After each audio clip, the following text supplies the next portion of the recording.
Anda mag-distance learning ang Mandawi City Central School kung gikinahanglan kini labi na nga ang eskwelahan gihimo karong temporary evacuation site sa mga nabiktima sa dakong sunog sa barangay Luok. Ang detalye sa report ni Nico Serino. Sa conference room sa City Central School na abta namong gitapok kining mga kabataang biktima sa sunog. Mihimo ang guidance office ug psychological first aid.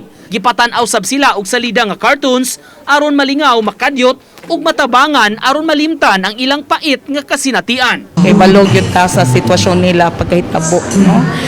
Need yun sila nga matabangan ilahang mental health. Sa gym na abta namong nagpili ang mga fire victims sa donasyon nga sanina nga gitapok na lang tungod sa kadaghan. Dinisab gipamutang ang mga modular tents aron mahatagan og privacy ang mga pamilya nga moistar. Samtang 27 ka mga classroom sa eskwelahan ang gigamit sab sa moabot 5 ka mga pamilya kada lawak. Suspendido ang klase kagahapon hangtod ugma.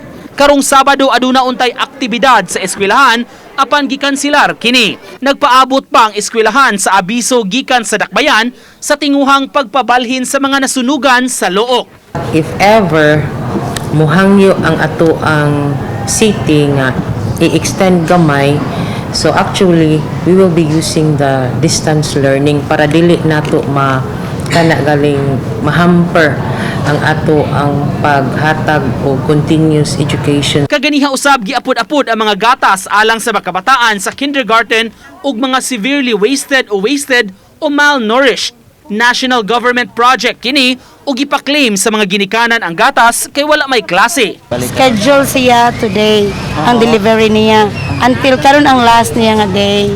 So parent na mo gipa-claim. Samtang ang PTA president sa Cesar Cabahog Elementary School sa Barangay Luok na balaka kay mayoriya sa mga estudyante nila na sunugan.